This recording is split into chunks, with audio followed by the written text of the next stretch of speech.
বঙ্গোপসাগরে সৃষ্ট প্রবল ঘূর্ণিঝড় রেমালের প্রভাবে উত্তাল হয়েছে সমুদ্র। এর সাথে বেড়েছে পানির উচ্চতা।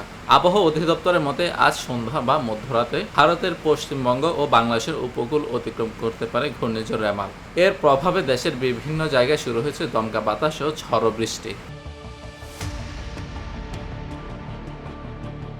ঘূর্ণিঝড় রেমাল বাংলাদেশ অতিক্রম করার সময় উপকূলীয় জেলা খুলনা, সাতক্ষীরা, বাগেরহাট, পিরোজপুর, ঝালকাঠি, বরগুনা, বরিশাল, ভোলা, পটুয়াখালী, ফেনী, কুমিল্লা, নোয়াখালী, লক্ষ্মীপুর, চাঁদপুর, চট্টগ্রাম, কক্সবাজার এবং এইসব এলাকায় দ্বীপ ও চরের নিম্নাঞ্চল স্বাভাবিক জোয়ারের চেয়ে ৮ থেকে ১২ ফুট উচ্চতা জলোচ্ছ্বাসে প্লাবিত হতে পারে।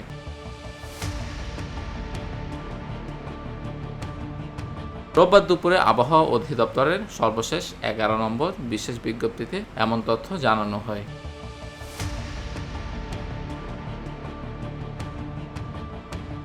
এতে বলা হয়, প্রবল ঘূর্ণিঝড়ের প্রভাবে রাজশাহী, রংপুর, ময়মনসিংহ, ঢাকা, খুলনা, বরিশাল, চট্টগ্রাম ও সিলেট বিভাগে দমকা বা ঝড়ো হাওয়া সহ ভারী ২৪ ঘন্টায় ৪৪ থেকে ৮৮ মিলিমিটার থেকে অতি ভারী ৯৮৯ মিলিমিটার বর্ষণ হতে পারে।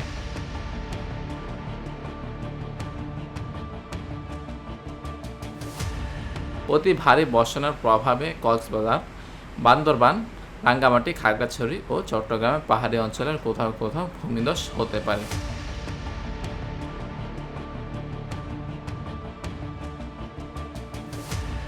ঘূর্ণিঝড় রেমালের প্রভাবে উপকূলীয় জেলাসহ দেশের বিভিন্ন স্থানে থেমে থেমে বৃষ্টি ও দমকা হাওয়া বইছে। সাগর রয়েছে উত্তাল।